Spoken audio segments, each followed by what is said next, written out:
Nagsimula lamang sila sa commercials noon, ngunit kalaunan ay naging ganap na mga artista sa industriya ng showbiz.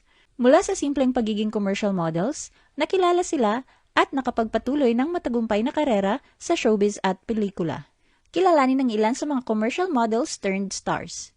The Philippine Showbiz List presents mga artistang na-discover sa mga commercials. Si Franco Mabanta ay unang nakilala noong early 2000s bilang commercial model bago naging TV host, theater actor at VJ ng Mix. Sumikat siya sa Coca-Cola at Globe Telecom commercials bilang Jasper. Kalaunan, naging political strategist at media executive siya at isa sa mga co-founder ng Peanut Gallery Media Network. Kamakailan nasangkot siya sa isang investigasyon kaugnay ng umano'y extortion case na may kinalaman kay Martin Romualdez, kung saan siya ay inaresto ng NBI ngunit mariin niyang itinanggi ang mga paratang. Sumikat si Tony Gonzaga ng husto dahil sa kanyang iconic na linyang I Love You Piolo sa isang Sprite commercial noong 2001. Si Zaijan Harenilla ay unang lumabas sa commercial ng McDonald's Philippines na Good Kuya Twins noong 2006. Sinundan ito ng Lactum MTV commercial noong 2007 at TV ad para sa Tide noong 2008 na nagmarka sa kanyang pagsisimula bilang commercial model. Bago sumali si Sam Milby sa PBB noong 2005, nakilala na siya nang gumanap sa isang commercial/music video ng Close-Up kasama ang musician na si Barbie Almalbis. Ang breakout television commercial ni Drew Arellano ay para sa Sunsilk, kung saan naging tanyag ang kanyang pagtawag sa kanyang girlfriend na pare. Dahil dito nabuo ang kanyang natatanging showbiz persona na kalaunan ay nagdala sa kanya bilang TV host ng biyahe ni Drew. Nagsimula si Maricar Reyes bilang endorser ng Pond's Whitening Skin Vitamin noong 2001. Kasalukuyang masaya ang kanyang buhay, may asawa kasama ang singer na si Richard Poon. Si Richard Yap ay unang nakilala nang gumanap siya bilang isang authentic-looking Chinese chef para sa Chowking noong 2013, na naging tulay niya sa pagpasok sa showbiz. Si Georgina Wilson ay unang nakilala sa isa sa kanyang pinakaunang TV appearances sa isang commercial ng Ponds noong 2004. Hanggang ngayon, aktibo pa rin si Georgina sa pagmumodelo para sa mga kilalang brand tulad ng Bench, Maybelline at sa sarili niyang brand na Sunny's Studios. Si Alice Dixon ay unang tumatak sa publiko dahil sa kanyang 1987 commercial na Palmolive soap, kung saan sumikat ang linyang I Can Feel It na naging daan ng kanyang pag-angat sa showbiz.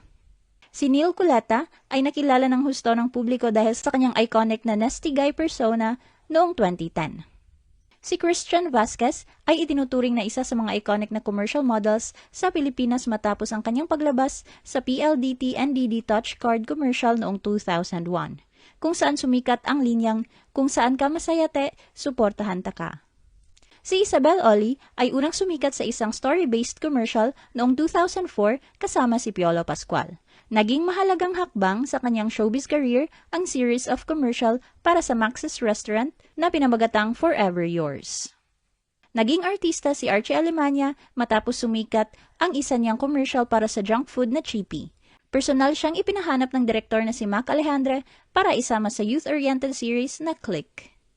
Si Karen De Los Reyes ay sumikat matapos ang iconic McDonald's Karen commercial noong 2001, na naging kanyang stepping stone patungo sa pagiging teen star.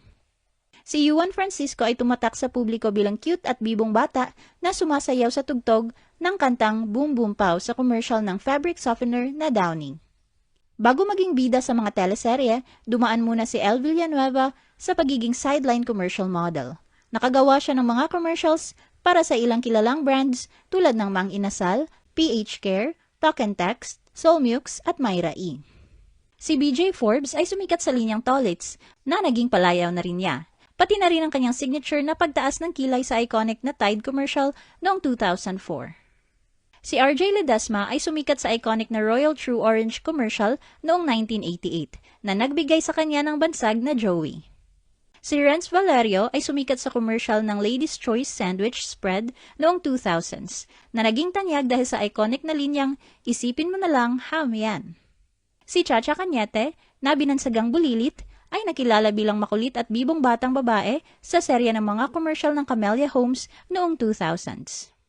Ang Jollibee Champ commercial noong 2010 ng Jollibee ay itinuturing na breakthrough ni Micael Daez sa advertising dahil sa kanyang tangkad at clean-cut na itsura Agad siyang napansin ng mga talent scouts at nagbukas ito ng mas maraming oportunidad sa showbiz.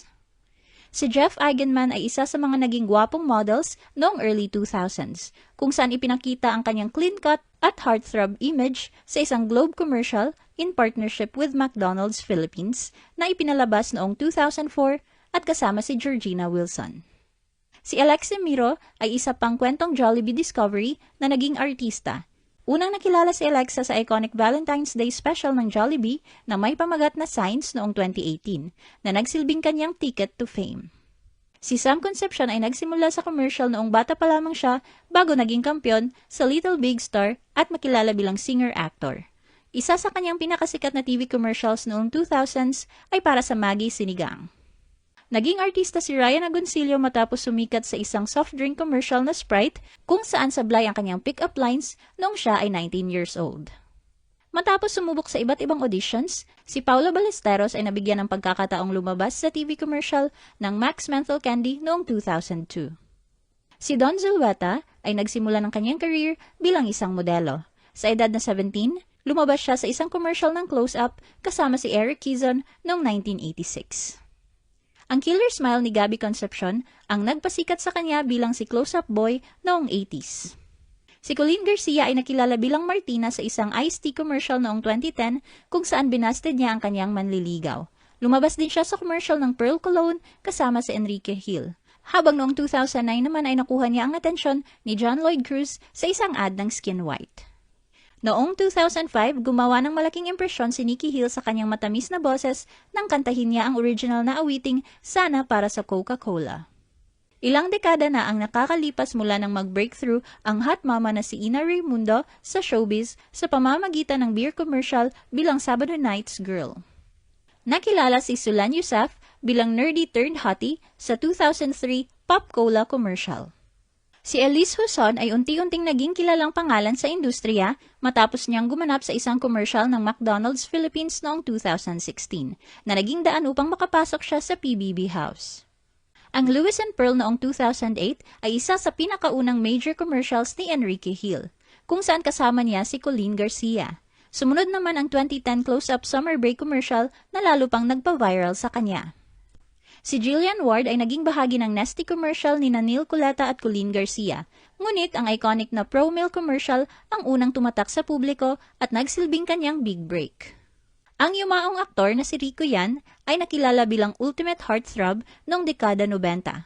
Ang iconic na commercial ng Master Facial Wash ang nagbigay daan sa kanyang pag-angat sa showbiz at nagpakilala sa kanyang boy next door image.